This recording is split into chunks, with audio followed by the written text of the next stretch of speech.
Habang may mga usapan sa kasunduan sa IRGC, unti-unti nababalik online ang Iran matapos ang ilang buwang digital na pananahimik. Ang mga makikita ninyo ay mga video na naitala noong panahon ng internet shutdown, ang pinakamahaba sa makabagong kasaysayan. Mga sandaling nanatiling nakatago sa mundo hanggang ngayon.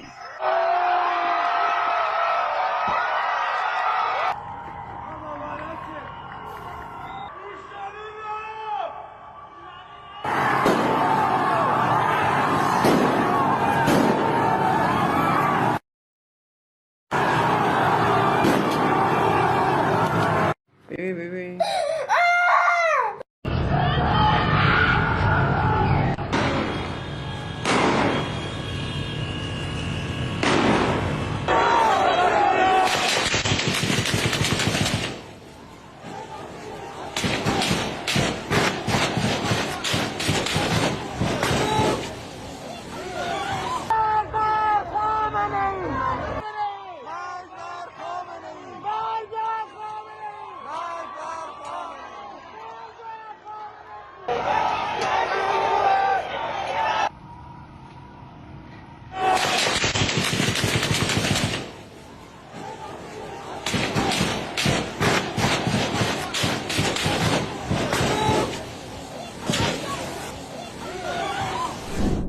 Siguradong may mga nakakabagabag na eksena roon. May mga eksena rin ng inspirasyon, pero walang duda na ang mga kuhang lumalabas na hindi natin nakita ng live ay talaga namang mabagsik, gaya ng inaasahan natin. Kaya Gans, magsisimula tayo sa iyo.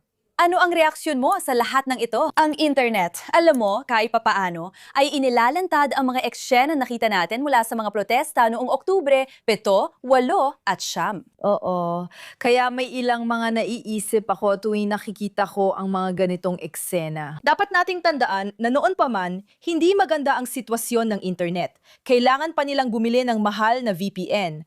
Pero ginagawa pa rin nila iyon. Parang illegal kang bumibili ng sigarilyo. Ito ang ibig sabihin nito. At pangalawa, kailangan nating tandaan na kahit bumabalik ng internet, 50,000 sa mga kapatid ko ay hindi na babalik. At nakita na natin ang napakarami mga video ng mga tao na kagaya ng huli. Pinapatay lang sila sa kalsada dahil lang sa paghingi ng kalayaan. At napakalakas ng dating nito at talagang nakaka-inspire. At ang pinakamasakit para sa akin ay yung mga taong yon ay nawala ang kanilang buhay dahil lang sa paghingi ng kalayaan. At parang binibigyang katwiran pa ng mundo ang rehimen na gumagawa ng mga bagay na ito.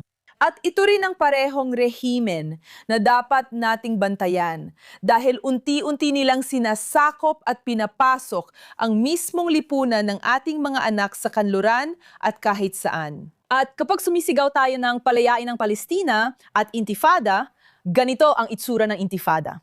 Lumalaban sila sa mga sibilyan na humihingi lang ng kalayaan, ng normal na pamumuhay, at sobrang sakit nito.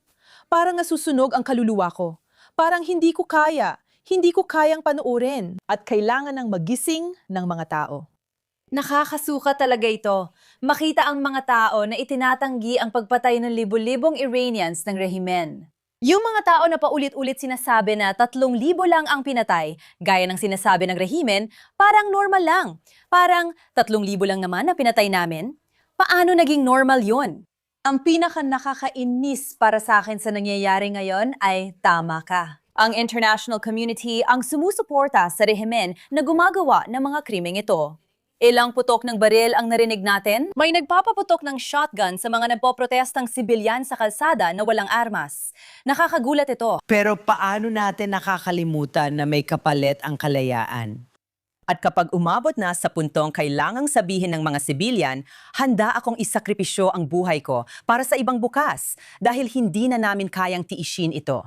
Napapansin ko rin ang mga taga-Kanluran at kung gaano nila ipinagwawalang bahala yon dahil may mga taong lumaban para sa kanila sa unahan ng labanan at hanggang ngayon ay patuloy pa ring lumalaban. Hindi pa alam ng iba na ang Israel mismo ang pananggang hinihiling ng mga Iranian. Sabi nila, salamat sa pakikiisa. Alam namin ang ginagawa ninyo. Naiintindihan mo kung ano ang pinagdadaanan namin sa buong panahon na ito. Ang ipaliwanag yon sa isang taga-Kanluran ay parang pinapakain mo ng steak ang isang batang vegetarian. Hindi nila ito madaling matunaw. At balang punto, kailangang masanay dito ang mga bata o sabihin nilang, hindi, salamat, ito ang paniniwala ko at ganito gumagana ang katawan ko. At ito lang ang tanging paraan kung paano ko nakikita ang mundo. Kailangan nating makarating sa puntong binabago natin ang kultura sa pamamagitan ng isang tanong. Ano ang handa mong gawin kung ikaw ay nasa isang sitwasyon na tunay na kinukwestiyon ang iyong kalayaan at kailangan mo itong ipaglaban? Dahil karamihan sa mga taong ito ay hindi gagawin iyon. Mahusay silang magwagayway ng bandila at magdala ng kefiye kahit saan, paulit-ulit lang din ang mga salitang itinuro sa kanila dahil iyon ang pinaniniwalaan nila. Pero kung paano alam ng rehimen na ang mga taong iyon ay mga walang muwang na ginagamit lang, ganun din na hindi natin nakikita ang panig ng kabila. Dahil karamihan ng mga tao ay parang nakakulong sa isang gula. Naipit sila. Mas malala pa doon. Sa tingin ko, alam mo, sinabi mong hindi sila lalaban para sa kanilang kalayaan. Pakiramdam nila hindi sila karapat-dapat maging malaya dahil sa white guilt at sa ideya na nandito sila dahil may ibang nagdusa para sa kanila. At parang matagal nang ipinupupok yan sa mga taga-kanduran, kaya may mga estadistika ng panggagahasa na sobrang nakakatakot sa mga lugar tulad ng Sweden, pero mga migrante ang gumagawa. Ayaw nilang harapin ito. Ayaw nilang pag-usapan ito. Kaya ayos lang na isakripisyo ang mga puting babae dahil itong mga kawawang itim o kayumangging lalaki, tama ka, mga babae. Alam mo, ganito na sila noon pa. Nawala na ang kanilang paniniwala sa sarili at parang di na naniniwalang karapat-dapat silang maging malaya, kaya hihiga na lang sila. Hindi lang sila hindi lalaban, hihiga pa at papayag na sakupin dahil yan ang itinuro sa kanila. Nandyan ka na ngayon. Sabi nga ni Gad Saad, laging niyang tinatalakay ang suicidal empathy. Ito ang dalawang salitang pinakamahusay na naglalarawan sa sitwasyon at totoong-totoo iyon. Pero masasabi ko na mas lalaliman ko pa kaysa suicidal empathy dahil hindi lang ito tungkol sa pagpapakamatay. Pasensya na, pero kung titingnan natin ang nangyayari sa Iran, ito rin ay nakamamatay sa iba. Siyempre, kung kaya mong panuorin ang mga video na iyon at makita ang ginawa ng Islamic Republic, kahit kalimutan mo na ang iba sa rehiyon, okay? Kahit sa sarili nilang mamamayan ng bansa. Paano ka magkakaprinipyo kung sinusuportahan mo ang isang rehimeng gumagawa nito at alam mong uulitin pa nila? Yun lang talaga.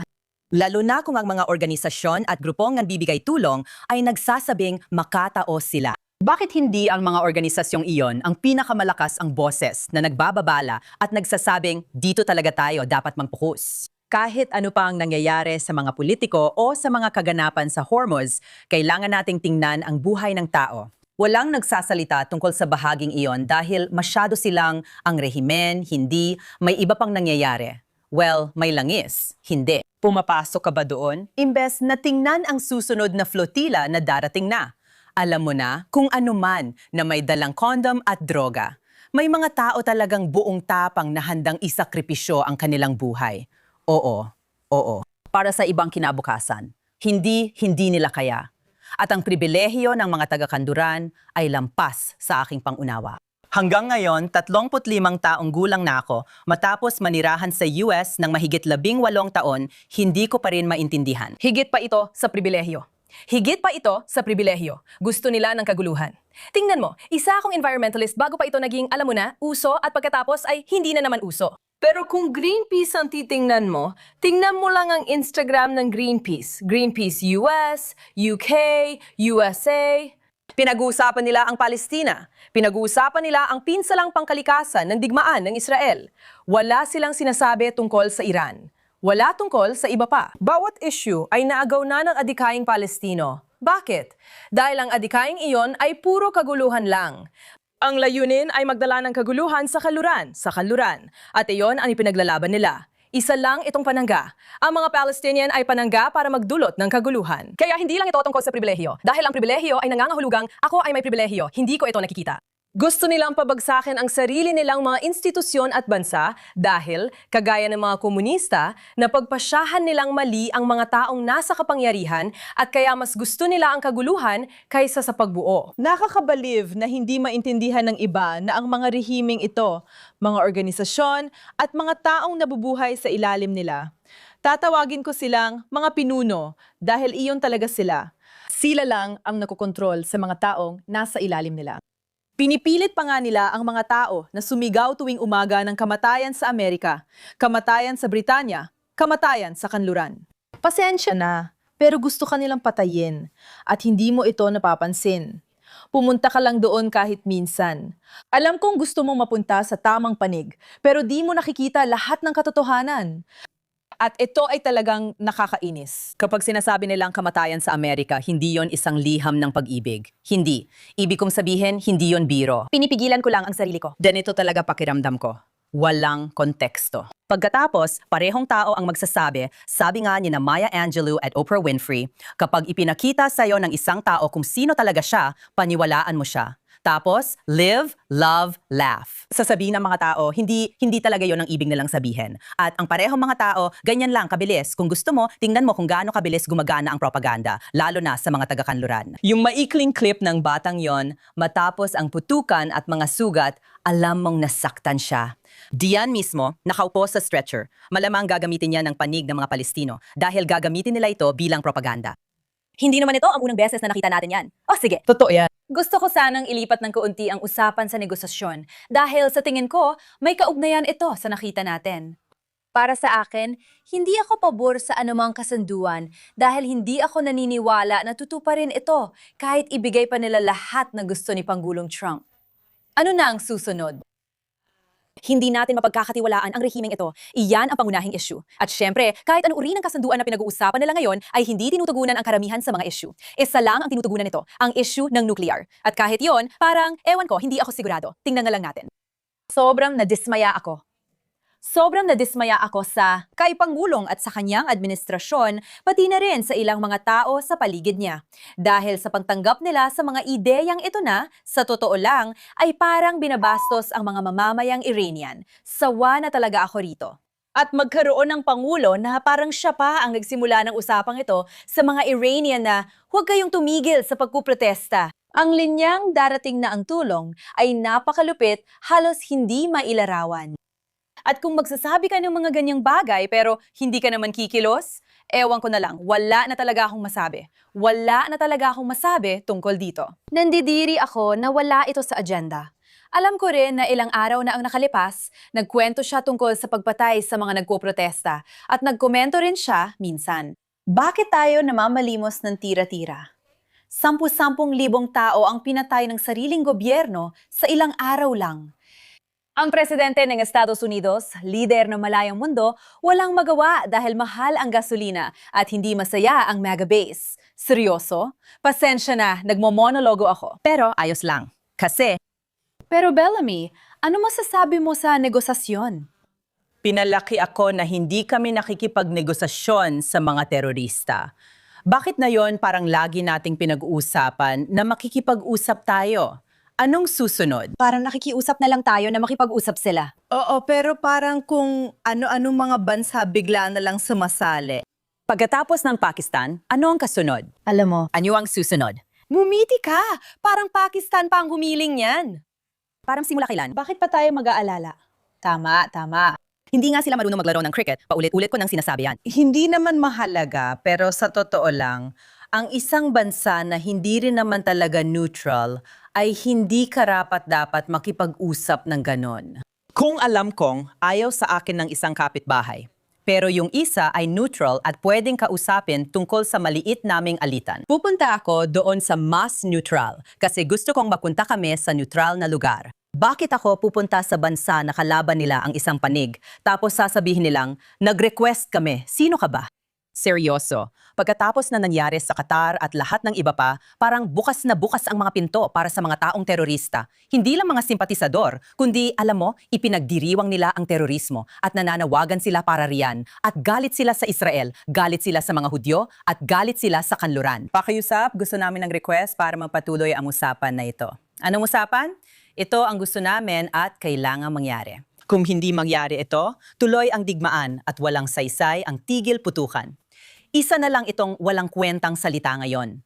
Ano nga ba ang ibig sabihin nito? Imbentong termino lang ito ni Donald Trump para pilitin ang mga kaalyado ng Amerika na itigil ang mga agresibong pag-ataking militar. Ganon din naman ang ibig sabihin nito. Ngayon, matatanggap ko na maaring maganda ang kanyang intensyon. Matatanggap ko na marami siyang magagandang nagawa para sa Israel. Pero sa kabuuan, hindi pa natatanggalan ng armas ang Hamas. Hindi pa natatanggalan ng armas ang Hezbollah. Nananatili pa rin sa kapangyarihan ang Republikang Islamiko. Sa katunayan, kontrolado pa rin ng IRGC ang lahat. Wala pang nagagawa para tulungan ang mga mamamayang Iranian. Kaya ano nga ba ang punto, 'di ba, ng lahat ng mga tigil putukan na ito? Ano, ibig kong sabihin, ano ba talaga ang layunin dito? Sa tingin ko, ang nagbago lang sa chessboard ay ngayon, based sa naririnig natin, mas malalim na ang pagtutulungan ng UAE at Israel, magkakasama sa airstrike at mula mismo sa UAE. Kung ako'y gaganap lang bilang kontrapanig, sabi ko nga, gagawin ko. Kung ang mga kasunduan sa tigil putukan o kung ano man ay magpapahintulot na may magbago sa sitwasyon na magdudulot ng ibang uri ng pressure, ayos lang sa akin na mas kaunti ang namamatay, mas kaunti ang mga misayil na lumilipad. Abala na tayo sa Lebanon.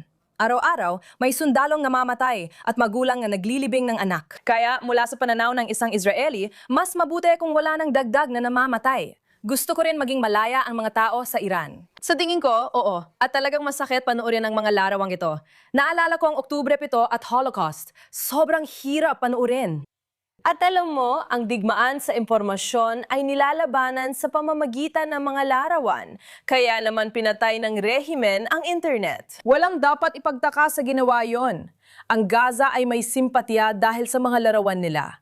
Hindi namin kailanman ipinapapita ang aming mga patay. Nagkaroon ng matinding diskusyon kasama ang mga aktivista. Dapat ba natin gawin o hindi? Sa pangkalahatan, hindi namin ginagawa yon sa Israel. At kadalasan, hindi rin ginagawa yon ng mga Hudyo. Pero nananalo ang mga tao sa propaganda at digmaan ng impormasyon gamit ang mga larawan, kaya yon ay pinatigil. Kaya kung ang isang kasunduan ay talagang magpapahintulot, alam mo na, katulad ng ginagawa nilang muling mag-armas at mag-imbak ng gamit tuwing tigil putukan, kung magagawa nating magkaisa at gawin ito ng tama, iniisip ko kung maaari rin tayong maging matalino at gamitin ang panahong iyon. Huwag mo ilagay, pasensya na. Isa na namang nabigong pansamantalang tigil putukan. Sa tingin ko, kahit sino pa ang makinig sa opinyon natin, pareho lang din ang kalalabasan sa huli. Babalik din tayo doon. Sumasang-ayon ako. Kapag binalikan mo ang JCPOA, makikita mong hindi talaga tumutupad ang rehimen sa salita nila. Parang nakikipagkasundo ka sa demonyo. Akala mo ba hindi ka lolokohin ng demonyo? Nako, hindi.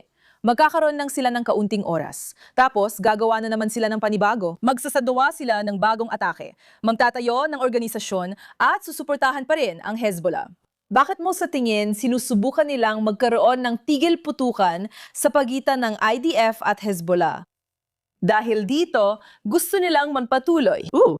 Hindi nila sinusubukang magligtas o alagaan ang sarili nilang tao, ang gitnang silangan o si Trump. Wala silang pakialam sa kahit ano, kundi sa ideolohiya nila at yon ang nananalo. Kaya nga sinasabi ko, parang hindi naman talaga mahalaga kahit pumunta pa sila sa mga negosyador ng US at sabihin, sige, papayag kami sa lahat. Tapos ano na? Hindi na nila gagawin yon kasi ganito na rin ang ginawa nila nun. Bakit pa natin inuulit? Pero gusto ko rin, may clip tayo ni Donald Trump na nagsasalita tungkol sa progreso ng kasunduan o kung anong tawag niya na progreso ng kasunduan. Tingnan natin.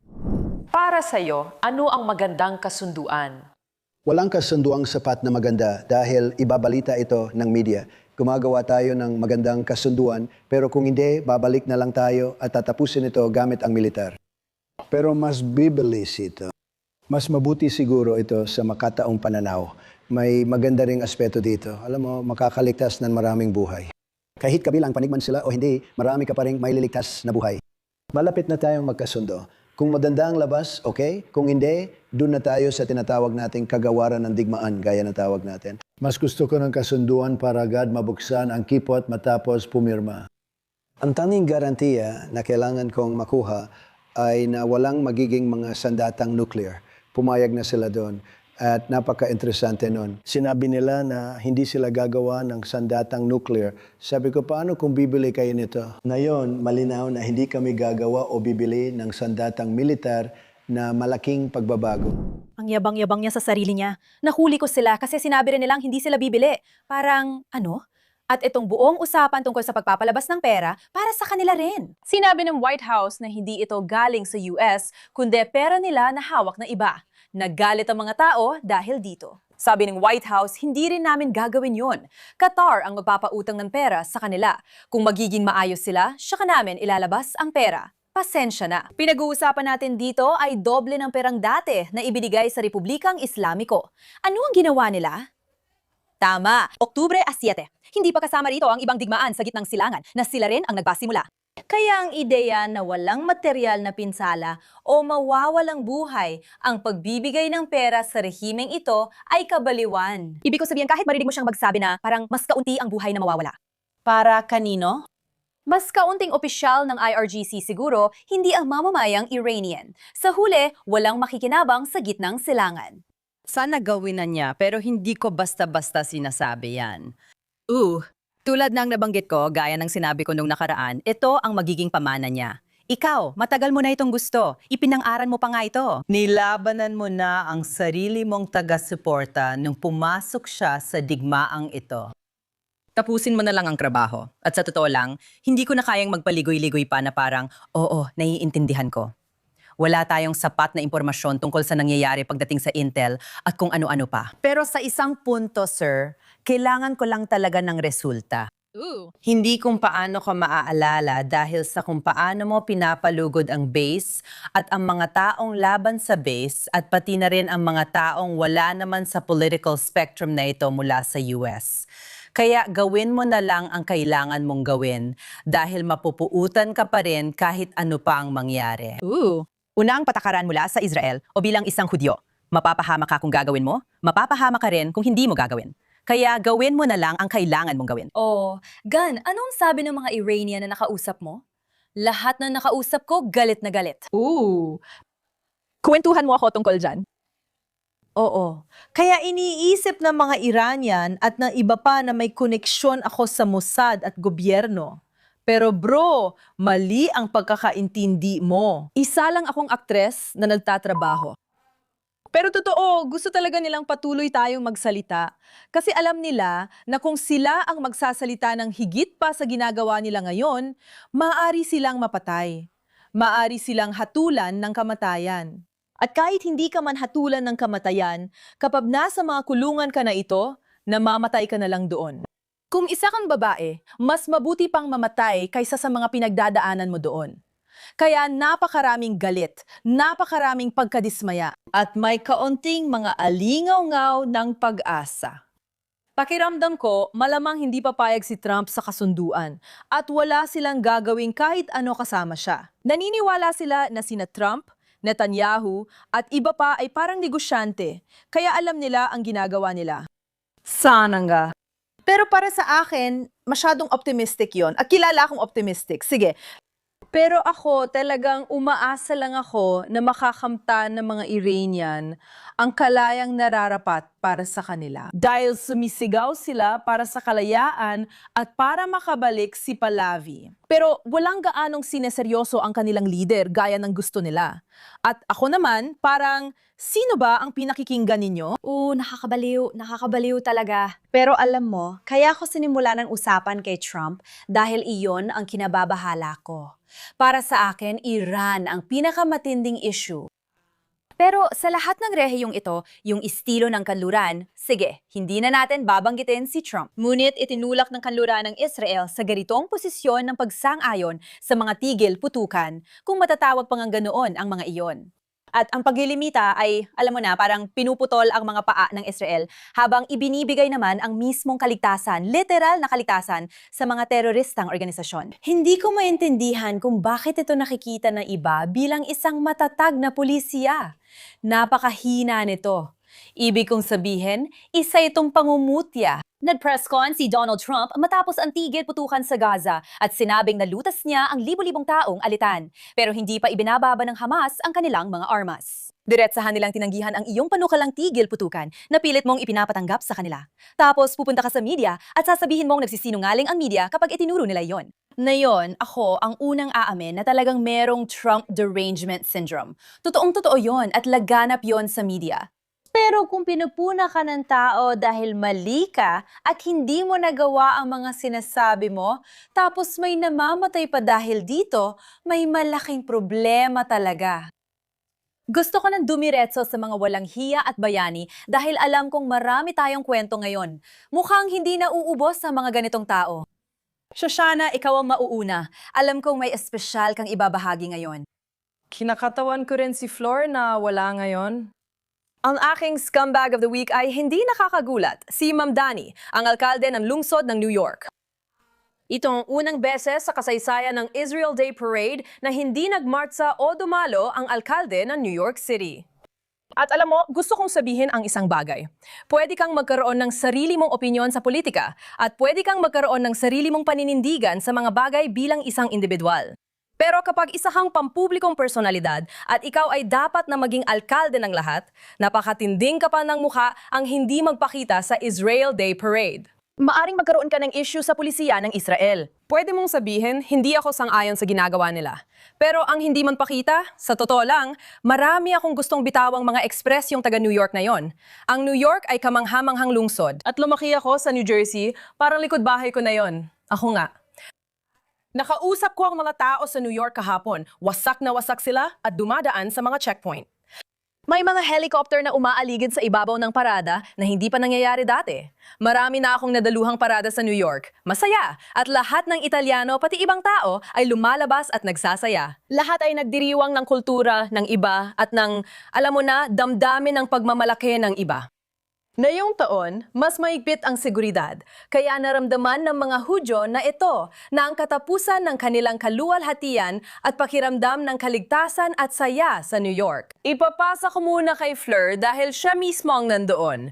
Gusto ko lang sabihin na dapat bigyang pansin ng mga tao ang landas kung paano tayo nakarating dito.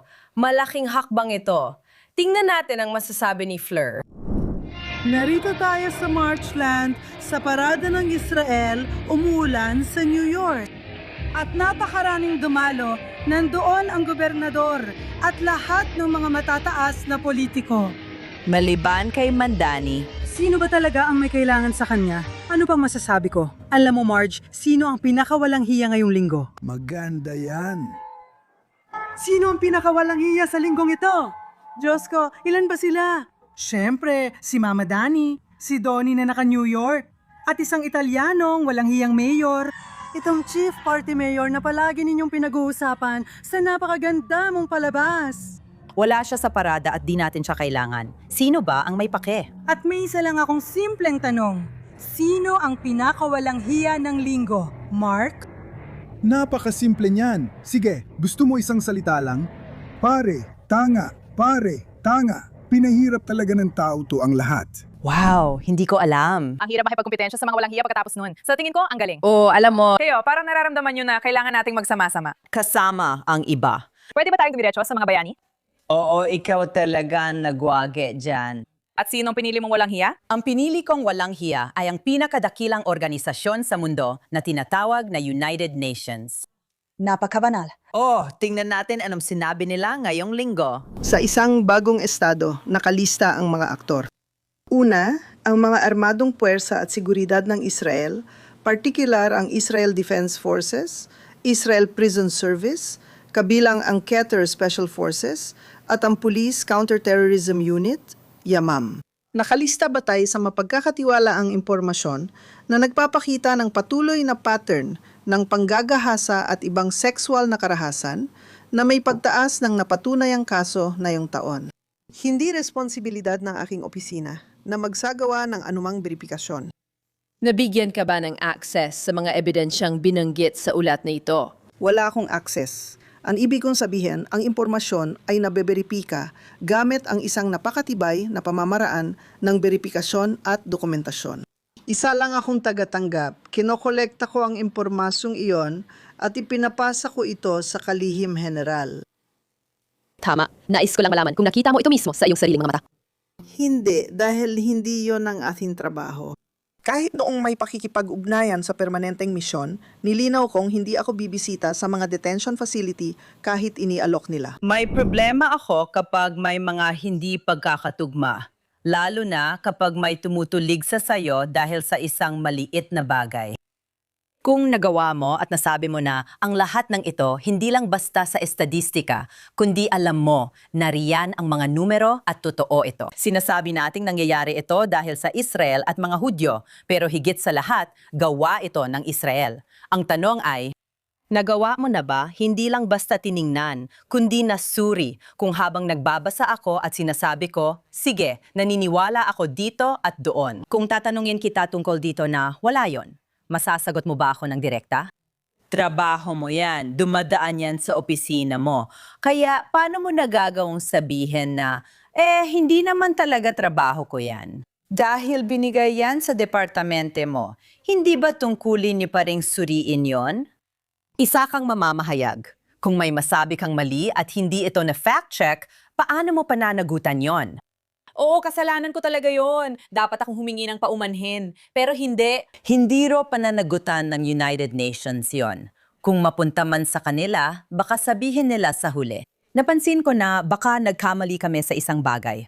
Nagkaroon siya ng pagkakataon na makasagot. Pero syempre, ang pag-demonize sa Israel ang pinaka-importante. At yon ang kanilang tinututulan. At paano mo nagawang isipin na may saysay ang ganong kalaking paratang sa lahat ng sinabi mo?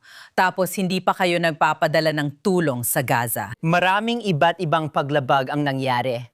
Pero ayon sa kanya, ang pagmamataas niya sa pwesto niya sa isang organisasyong ilang dekada ng binigo ang sangkatauhan dahil wala naman talaga itong kinalaman sa pagtulong sa inyo.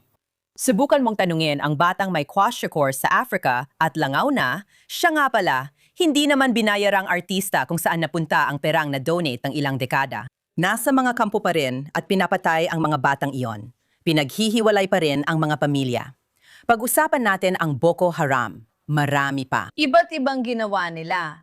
Pero dahil sa Israel, inako niyang sabihin na hindi naman niya trabaho yon dahil may impormasyon na. Sobrang sama, hindi, tinalikuran din kami ng UN bilang mga kababaihan. Bilang isang bata, bilang isang babae. Ipinanganak ako sa Iran at napakaraming mga babae na hindi pinalad na makaalis papunta sa ibang bansa. Mas swerte ako na nagkaroon ng ganitong kinabukasan dito sa Israel at naranasan ko ito. Sa tuwing nakikita ko ito, 15 taon ako nang pangarapin kong tumayo sa entabladong iyon. Pinag-uusapan ang mga babae sa Iran at ang pagpapakasal sa mga batang Syam na taong gulang. At talagang ibinibenta sila sa mga lalaking nasa 60 taong gulang. Pero sobrang sakit isipin. At lalo pang naging masakit pagdatapos ng Oktubre 7 kung saan 2 taon akong naghintay para lumitaw ang UN at sabihing, uy, may nangyari dun sa Israel noong Oktubre 7. Pero sabi nila, wala kaming ebidensya. Halata naman, sabihin mo lang. May sasabihin kami sa'yo. Hindi namin makita ang ebidensya. Ray Charles, oo. Ray Charles. Hindi. Tapos ginawa nilang Iran parang yung IRGC bilang pinuno ng Konseho ng Kababaihan, kung ano man yon. At ngayon, ginagawa na naman nila, by the way, kahapon lang, na-nominate na naman sila para sa isa pang posisyon sa UN. Hindi ka paniwala. Talaga ba? Hindi ko maintindihan. Hindi ko alam. Ako parang... Pasensya na. Hindi. Isa kang walang hiya, kaya ang galing mo. Magandang sagot mo. At sa puntong yan. Kaya sa puntong ito, magsasabi ako ng bonjour kay Jean-Noël Barrot, Ministro ng Europa at Ugnayang Panlabas ng Pransya. Inanunsyo niya na kikilos ang Pransya tungkol sa umano'y hindi magandang pagtrato sa mga aktivistang Pranses ng Gaza Flotilla. At oo, marami siyang sinabi laban sa Israel at tungkol sa kung paano hindi kami okay. Pero hayaan mo ako magtanong ng isang bagay. Kung may bangkang pumasok sa war zone mo, anong gagawin mo? Kung yung mga tao, lahat ng tao ay nagkokomento lang tungkol sa mga bagay na yon, hayaan na lang daw ang mga flotilla na makarating sa Gaza. Pero kapag napatay sila o ginahasa ang mga babae, doon ang mga teroristang Hamas, sino ang sisisihin?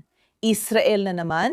Kung gagawa kayo ng flotilla, gusto ko rin gumawa kayo ng maliliit na grupong mag-hiking papuntang Ukraine para tumulong sa mga Ukrainian. Gusto kong makita paano kikilos ang mga Ruso kapag kayo hindi. Gawin mo lang ang parehong galaw. Dumaan sa tuwid at mahabang hakbang. Ano ang problema? Alam mo, sige. Ipadala mo yung mga putang ina na yan. Ang galing! Magkakaroon ka ng saffron, ghee, at chai. Ayos! At ang mga kulungan? leek at licorice. Sige, kahit ano. Sobrang pagod na ako sa mga politiko na nagkukunwaring nakaayos at nagsasalita lang pero hindi naman naiintindihan ang totoong kalagayan.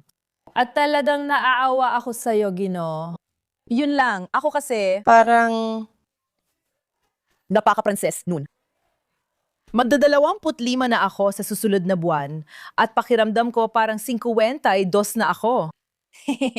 Uy. Eh, hindi ka naman mukhang ganon. Tama na. Nayon na. Ikaw ay para sa'yo. Hindi pa ako handa. malapit na, heto na, malapit na talaga. Kaya ang napili kong walang hiya. Na yung linggo, tinatapos natin ang kalokohan para sa episode na ito. Ang napili kong walang hiya ay konektado sa aking bayani na ikukwento ko mamaya. Pero ang mga itinuturing kong walang hiya ay sina Cenk Uygur at Hasan Piker na pinagbabawalang makapasok sa UK. Ako, Linawin ko lang, hindi ko iniisip na naban sila. Tingin ko, tinanggihan lang silang pumasok. Alam ko, visa lang ni Hasan ang kinansela. Hindi naman, pwede siyang mag-apply ulit ng panibago, pero hindi pa niya ginagawa.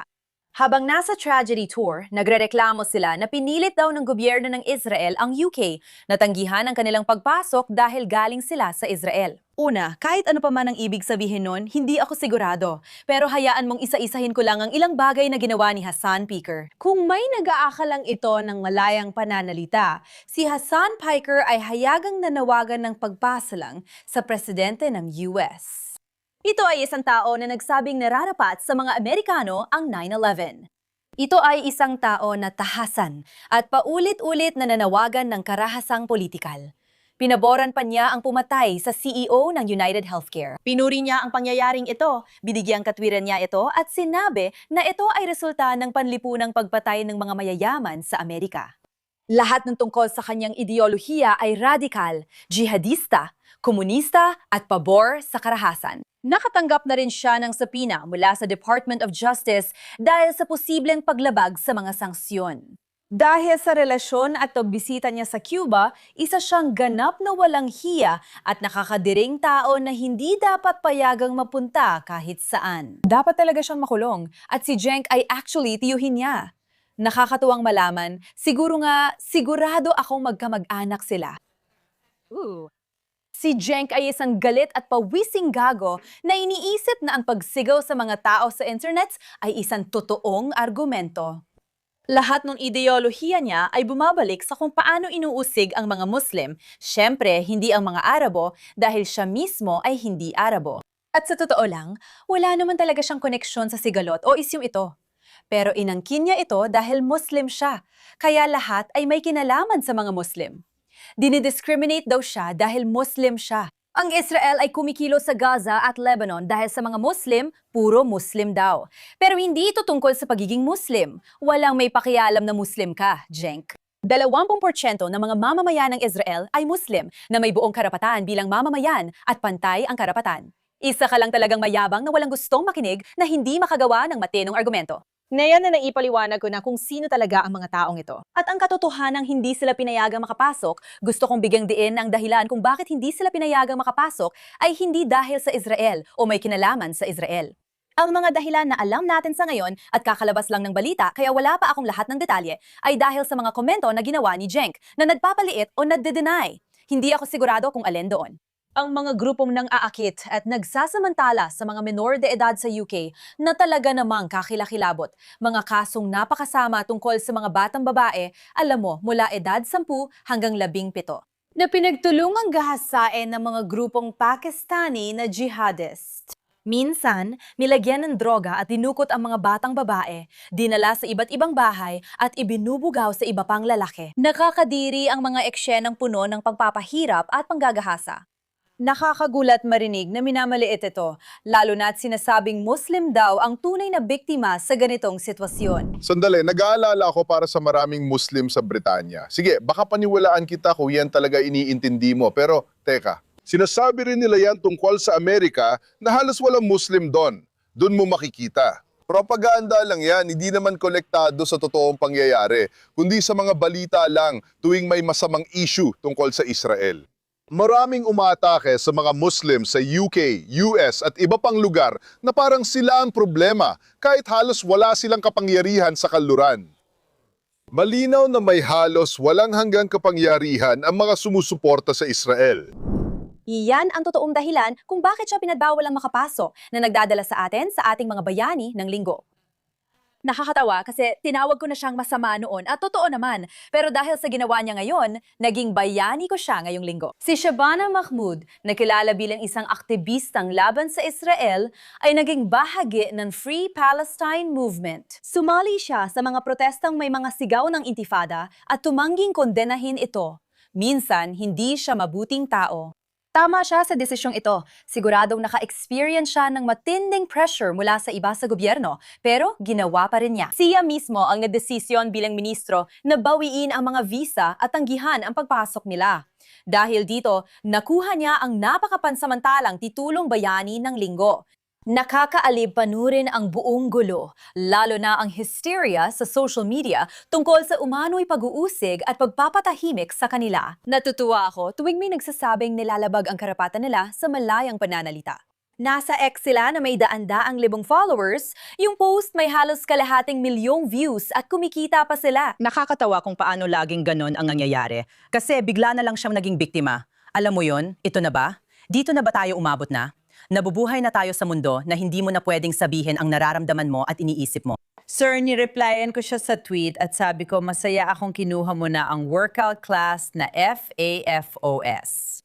Alam mo yon, pero di ko nire-rekomenda ang lifetime membership doon kasi mas malala pa yan sa Ozempic face. Kasi parang palaging may sakit siya, laging may bula ang bibig at galit na galit.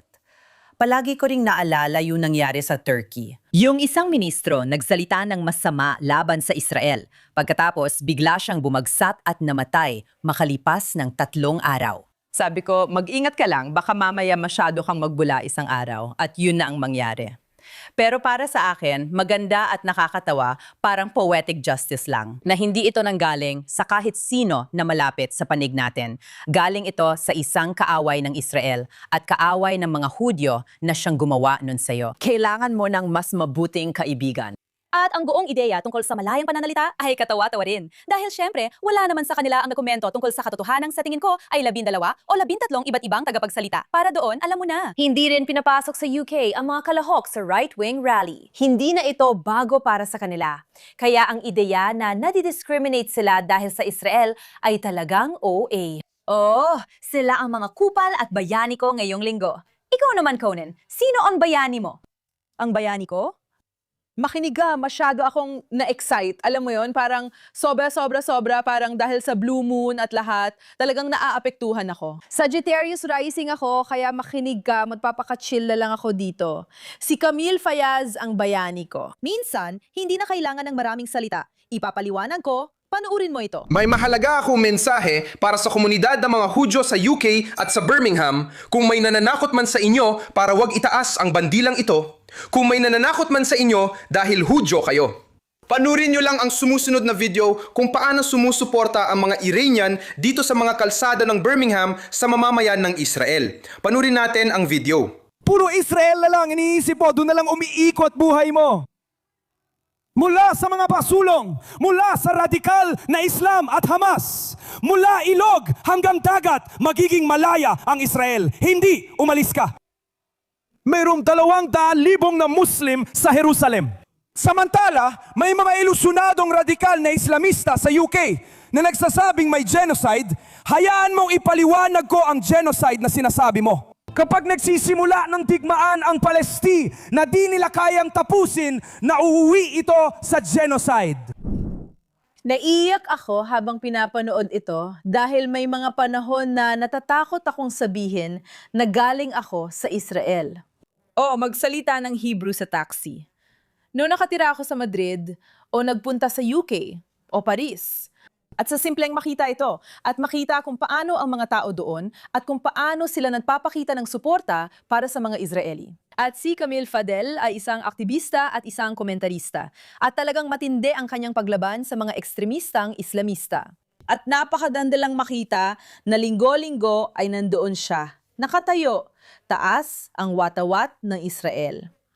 Alam ko na sa Birmingham at maraming tao Parang may mga bodyguard sa lahat ng dako ng mga paaralan.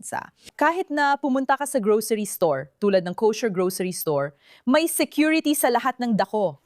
At siya, nakatayo doon na taas ang kanyang bandila. Ito ay kumakatawan sa maraming Iranian sa buong mundo.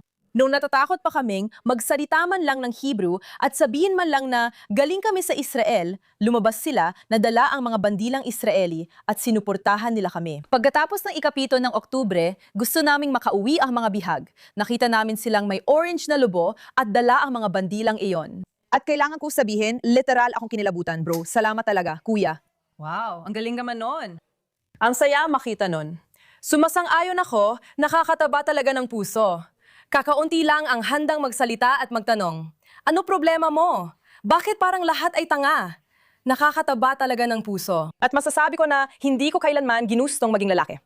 Pero merong isang bagay tungkol sa kaligtasan ng pagiging lalaki na nagbibigay daan din sa'yo na gawin ang mga ganitong bagay.